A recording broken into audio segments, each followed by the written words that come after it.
Hello, good morning to you this morning. My name is Ayodele-Bamisaiye of Dexteritas Professional Corporation. It's always a pleasure to come to you on a Friday morning like this.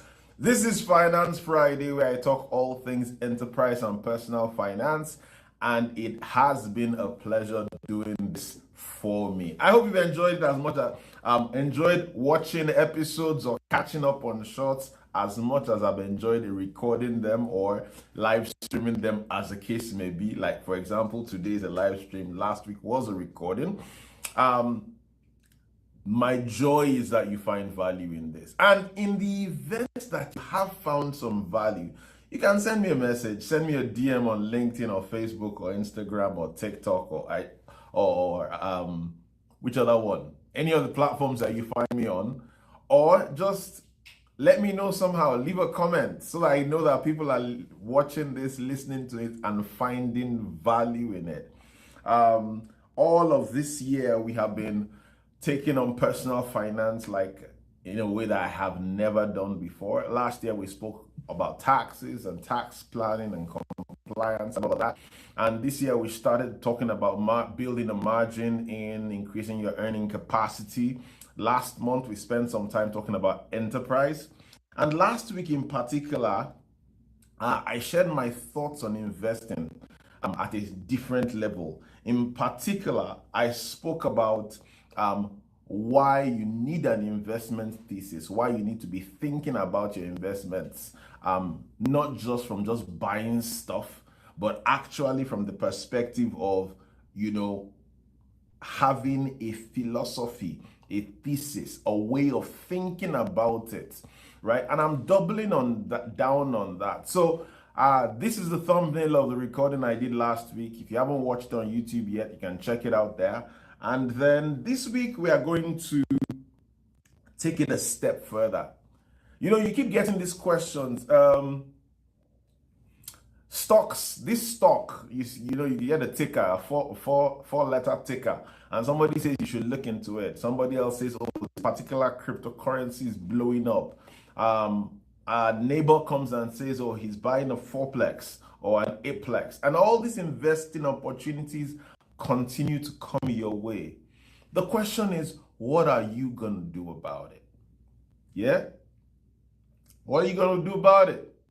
So before I answer that question, I want to remind everyone out there that in the event that you have modest income and for some reason your personal tax returns going back 1 year, 5 years, 10 years, 12 years have not been filed and you don't know how to get that done, you can reach out to my friends at the Financial Empowerment Initiative. They will be more than excited to help you get those tax returns prepared and filed with the Canada Revenue Agency so that you can access the government benefits that are available to you as a modest income earner. That's number one.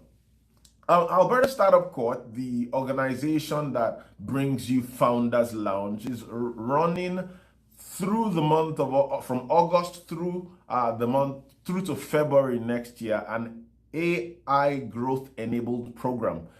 If this is something that interests you, watch out for that. We're gonna have a sign-up application available shortly, and then we are looking to have a cohort of between 20 and 25 people. If that's something that interests you, then you can check out our social media handles. You will find more information on that there, and you'll be able to sign up. It promises to be intense and it promises to be very practical. So if you're looking for some general information about AI, it is not this program. If you're looking for how to use AI better in your business in a very practical, productivity-focused, results-driven way, then this is a program that you want to be in. So be on the lookout. We'll have information out there very, very soon. Now back to my question. What are you going to do about all these investment opportunities that continue to come your way? It's important that you are assessing them, but what kind of lens are you assessing them through? Well, right there is exactly what we spoke about last week, your investment thesis. So, what does that investment thesis do for you in this particular situation? The point is this: an investment thesis is not going to tell you what to invest in. It's going to tell you what not to invest in. So you have all these opportunities coming at you: stocks, bonds, real estate, ETFs, private equity, your friend who started the tech company, or the guy who builds the app in your basement. All those guys, investing in them should be a decision that you pass through your investment thesis. And what that does for you, it enables you to answer a few questions, 5 of them to be precise. The first one is, does this move me towards my goal? So if you notice, I'm taking you right back to why. Because that's where the foundation is. That's where the reason, the drive, the purpose behind your investing is. So the very, very first question is there an alignment between this investment opportunity and my purpose? The next question is, do I understand this? Right? You don't want to dabble into stuff that you don't understand. You don't want to stake your life savings on something that you don't know how it works, because that will be more of a gamble than an investment. An investment means you put money into a system, you understand how the system works, you have an expectation, and the results may differ from your expectation, but you have enough understanding to be able to say, okay, this is why the results differ from my expectation, or it's exactly in line with my expectation and the results are what I want. Now, the next question starts to talk about the risk. What can go wrong, right? Where's the problem here? Do I know the person behind this investment? Do I understand this investment enough? Are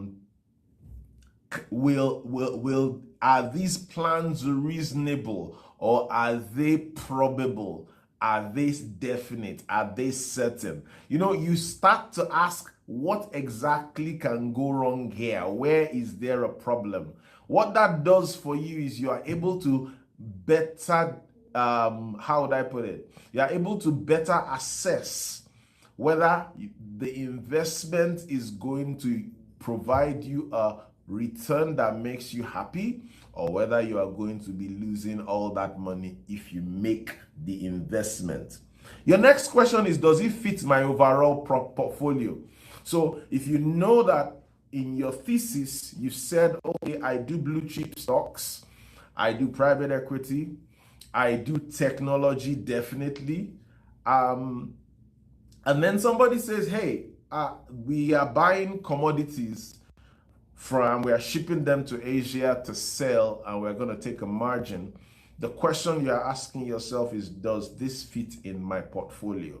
Now, the question you are asking is not, do I have this in my portfolio already? No, that's not the question. The question is, does this fit in my portfolio?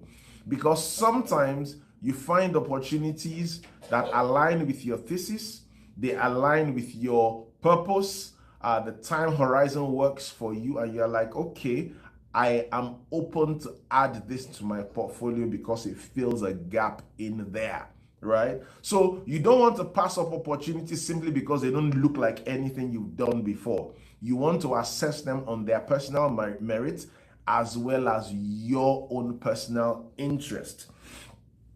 Now, the last question is, would I buy this if nobody recommended it? So if there was no YouTube channel, if there was no Instagram shorts, if your friend did not call you up in the middle of the night to talk about it, if your colleague at work didn't talk about it over lunch, would you be even looking at it at all?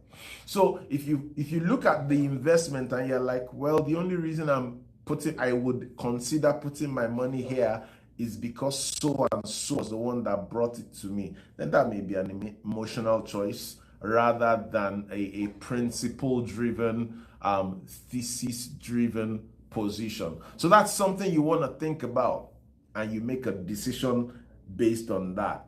So using these 5 gates as a basis, using them as a guide, a filtration system, you are able to say, okay, this is what I do and this is what I don't. And this is what I'm open to and this is what I'm never going to look at. Well, never say never, right? The important thing is that there is a system in place that helps you filter what you understand, what you can deal with from stuff that you are never going to touch.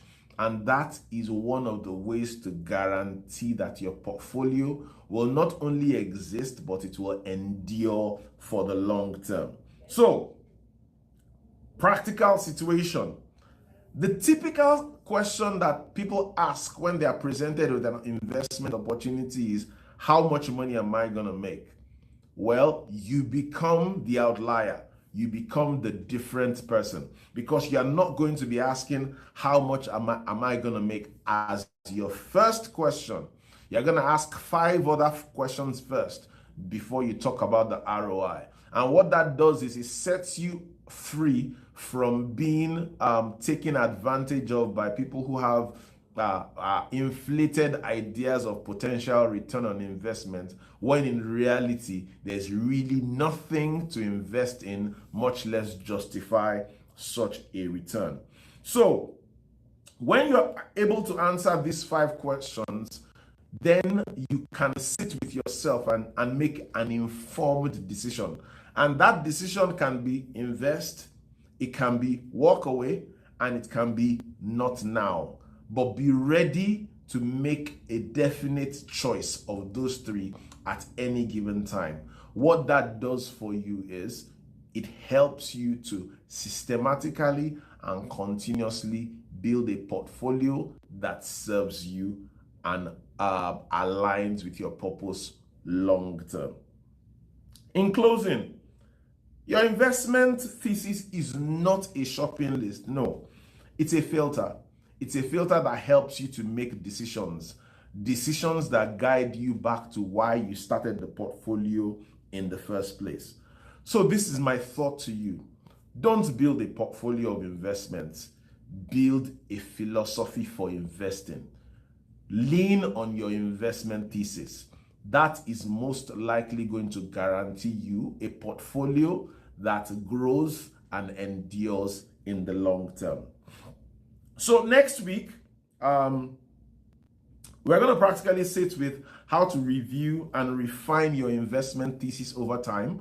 I know probably some of you are expecting that at some point I'll start to give hot takes. No, that's not me.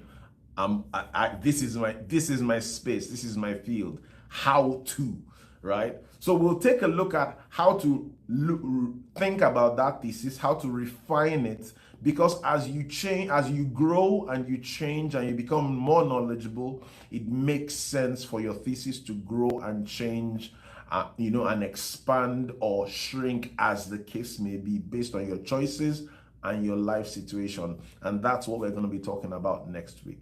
With that, that's all I got for you this Friday morning. My name is Ayodele-Bamisaiye. It's a pleasure to come to you and share my thoughts as far as enterprise and personal finance are concerned. I'll be back again next week, Friday, and I look forward to talking with you then. Till then, it's bye for now.